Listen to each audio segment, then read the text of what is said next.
family and freedom in Cuba, Belgium, Brazil, Congo, UK and all over the USA to crowds from 14 to 40,000. International leadership speaker, trainer and coach.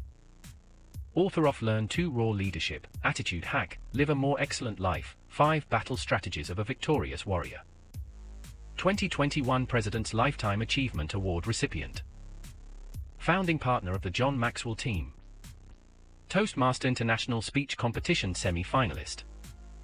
Founder of Tell It Like It Is TV, ThatGuyRocks.com and ThatGuySpeaks.com. Creator of Story Power TV, Transforming Grace TV, and Leading Leaders Podcast.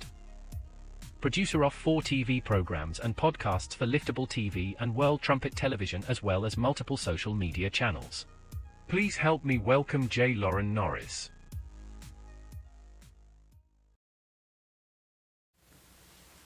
Maybe you've heard the phrase, maybe you've even seen it in action, the alpha dog. The alpha dog. Usually it's the biggest, strongest, boldest, usually male of a bunch of dogs, especially if they're strays and there's no real genetic leadership, meaning this is the big brother or this is the father, the patriarch of the pack. No, it's usually the one who's the toughest, the meanest, the most aggressive becomes the alpha. Sometimes, though, the alpha is all about personality. It's not even about the dog breed. It's not about male or female. And believe it or not, it's not even about the biggest. No, I've seen little female chihuahuas rule the roost with a bunch of other dogs who are 3 times her size and will still hide and cower in the corner when she gets an attitude. That's leadership. It may not be the kind of leadership you want to be around. It may not be the style of leadership you're used to, but it's leadership. Leadership is natural. Leadership happens all throughout nature. Birds do it. Wolves do it. Cats do it. House domesticated dogs do it. Leadership is natural.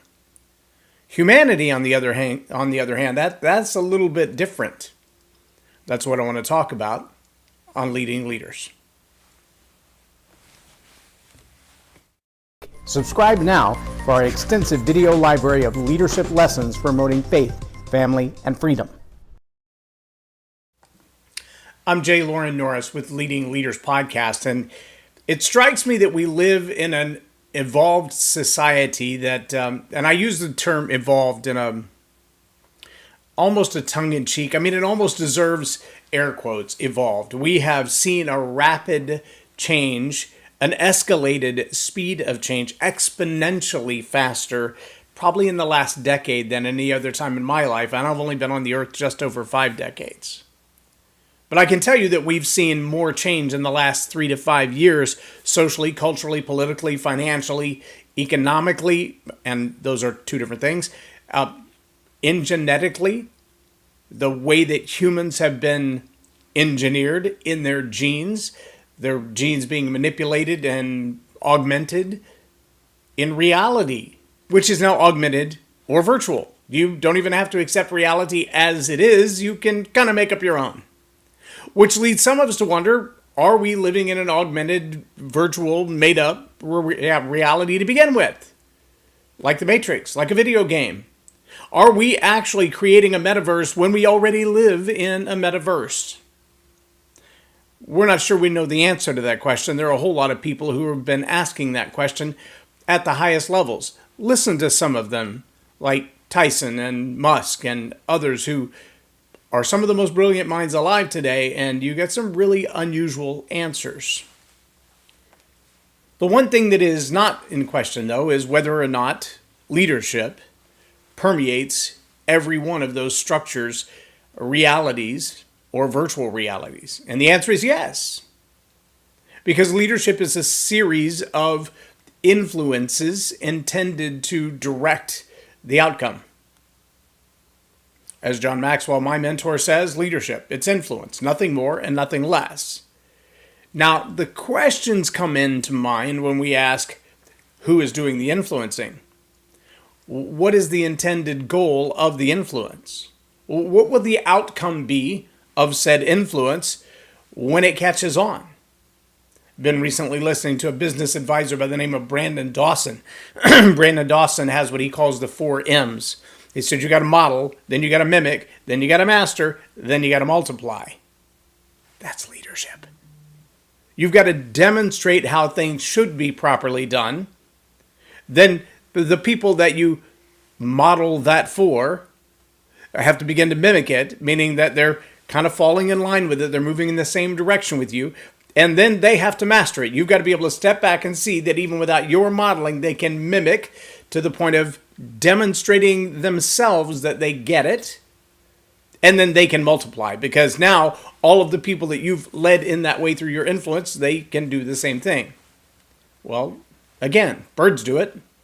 You ever studied or watched just a flock of geese fly overhead when they're flying south for the winter, or flying back to the north after the winter is over? You'll see one goose at the front head of the flying V. That one goose is working harder than anybody else in the flock because they're the leader. They're fighting the wind. They're changing the direction. They're following the course as the air changes temperature and they rise and fall as they follow the natural GPS that is born in them. They're guiding this entire group of geese. But they only fly in that position for a moment. And then they'll fall back and someone else will take that position and take on the amount of work and effort it takes to break through the air and create a draft for the other geese to fly in where they're not as tired. And where does that goose go that took that lead position and went to rest? They go to the very back of the line, to the very end of the line where the aerodynamics make it easier for them to fly and they can kind of draft like a NASCAR into the back line. That's leadership. That's leadership in nature. That's the natural effect of the world in the relationship of reality implied on leadership, and leadership running right back against it. Model it. Get out front. Do the thing. Mimic it. The next person, the next goose is saying, oh, that's how that works. Great. Let me step into that role. And now they're going to demonstrate that they've mastered it. And now they're going to multiply and everybody else is going to do the same thing. See, it doesn't seem hard to realize that in nature, leadership, it's natural. It permeates everything. Every living organism, every living creature has a leadership structure within it. Now, some of them don't work as well. There are species that eat each other when they don't submit to leadership. When they don't comply, they get devoured by the team, by the crew. But see, humanity is a little bit different. Because humanity isn't just about leadership as a whole function of humanity. It's about the humanness in the leadership. There's a requirement to be a good leader as a human that you have humanness in you, that you have humanity in you. I want to share a little brief piece. This is from my 1939 Webster's Dictionary. Under humanity, it says, humanity, humanities, mankind, the quality of kindness and sympathy, quality of being human, human attributes, learning or literature, studying, having to do with human culture. To humanize, to make or render human, to civilize or to soften. Now, I looked up that same word today on my phone, and that's a little, I have to say, disturbing, to be honest with you, because the first thing you see is that there are pictures there that are obviously not human. I mean, the first one's a real human. The next one is, well, it looks like it could be an animated version of an avatar of a person, but it's not really a human. And the next one is actually a cyborg. But it says, definition of humanity. Oh, look, it wouldn't pronounce it that time. How weird. No. Look, it won't let me do that while I'm online. How bizarre. I'm live, and so it won't play the name. It won't play the word. Let's try Humanity. Oh, look there. Now it did. Humanity. Humanity. Doesn't sound like it, though. Humanity. Sounds like a robot. The human race. The human beings collectively. And ironically, immediately under that, it says, quote, appalling crimes against humanity. definition of humanity, appalling crimes against humanity, it's really bizarre to me that we can't define humanity without crimes, even though the original definition, well, at least close to 100 years ago, was more about the kindness and compassion of humanity. See, I'm a little bit concerned as we move forward in this evolution, if you will, of society, that what we see in nature as representative in the geese taking care of each other as the tired leader steps to the back to be re-energized, rested, and another one takes on the labor of leadership. That this is a synergistic move. This is a compassionate move. This is a move of wisdom that says you can't do it all on your own, so let us take care of you. That doesn't necessarily change the hierarchy or the structure or the organization chart, but it does mean that, well, for lack of a better definition, humanity has stepped in. The care and the compassion, the concern for each other. Wolves do it when they feed their young rather than eating their young. Cats do it. I recently learned of a guy who he raises cattle. And he told me from time to time they'll buy an old pasture cow. He talked about his Jersey cow. And he said she will have a calf. And right after she has a calf, they'll start feeding that calf from her milk. And when they realize that she's ready to feed that calf, they will often bring in other calves that are not her calf. And at first, she will kick them in the head when they try to nurse. And so they bind up the mother by putting her in a feed chute, and while she's eating, she can only kick backwards. But she won't kick backwards. She only kicks sideways. And so they will introduce her offspring to nurse from the side. And she'll allow that. And then they'll introduce other calves to nurse from behind, where she can't kick them. And eventually she'll give in and she will feed the calves that are not her own. Well, humanity kind of does that, right? Is that a leadership skill? Or is that just the nature of being a kind human?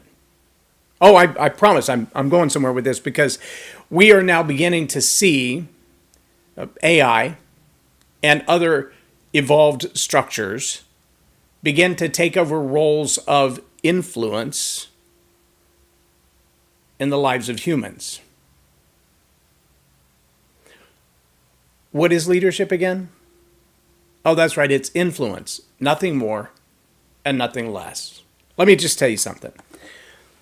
If you're writing term papers using AI, if you're writing doctoral dissertations about psychology and the evolution of humanity, whether it's sexuality, relational experiences, the way culture should be defined, the way history has been defined, geopolitical strategies, world finance strategies, energy uses and consumptions.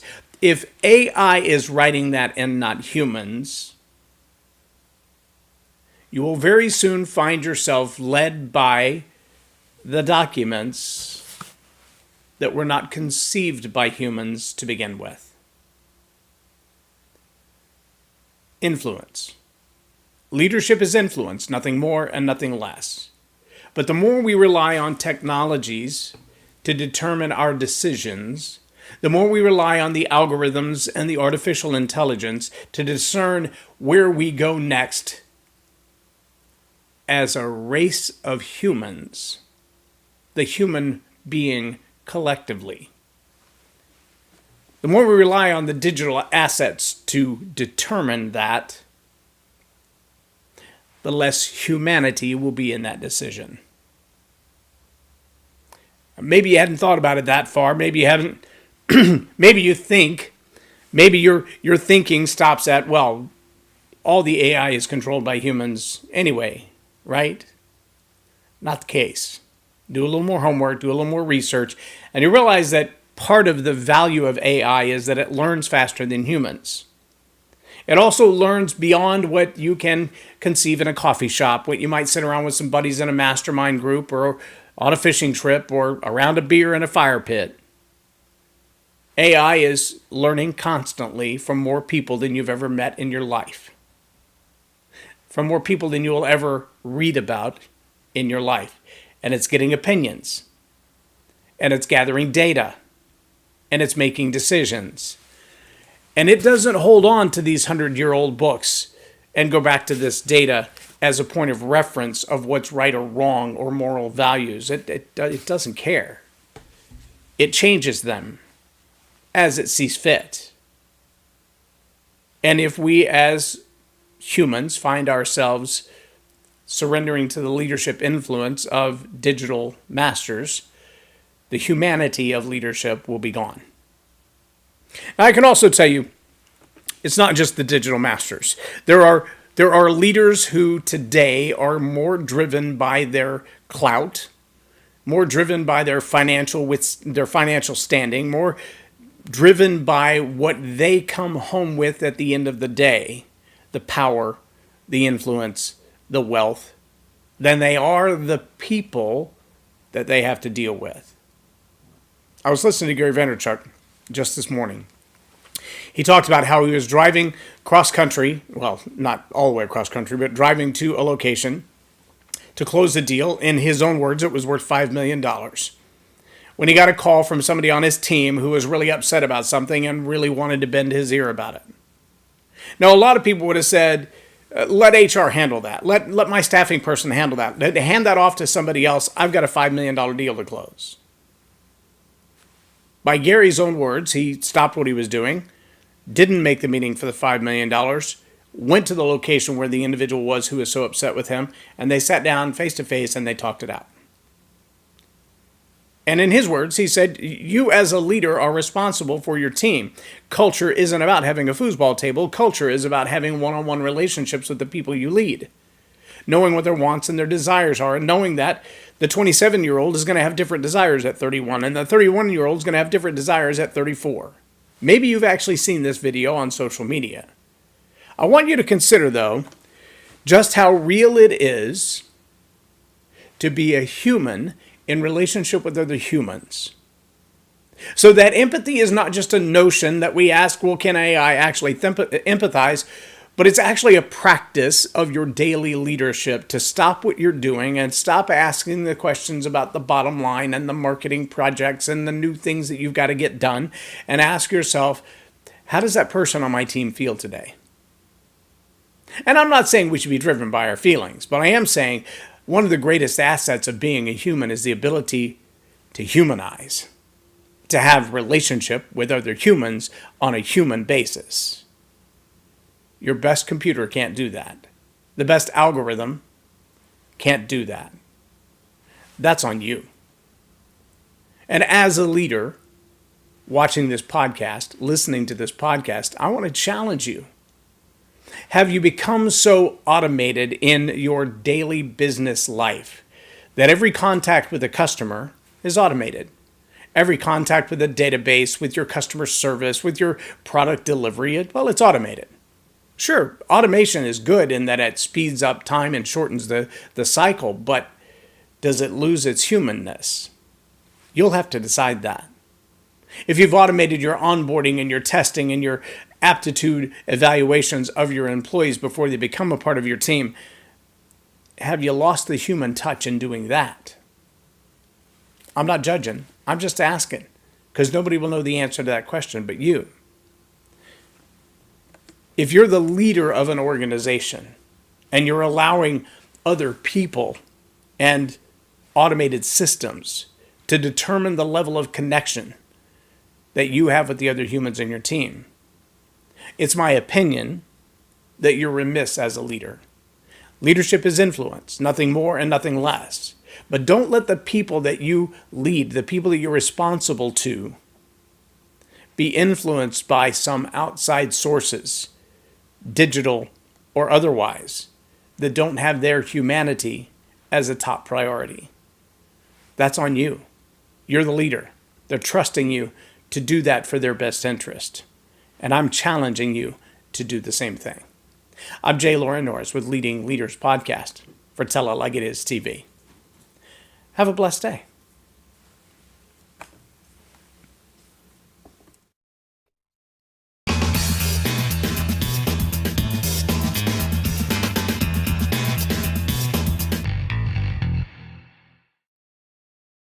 Loren is a master teacher on storytelling, and I learned so much. I'm really going to have to sit down and go back through everything, and I think I might have to have some more coffees with Loren, but it was totally worth my time, and I really highly recommend it if you're looking to grow your ministry, grow your business, grow your career.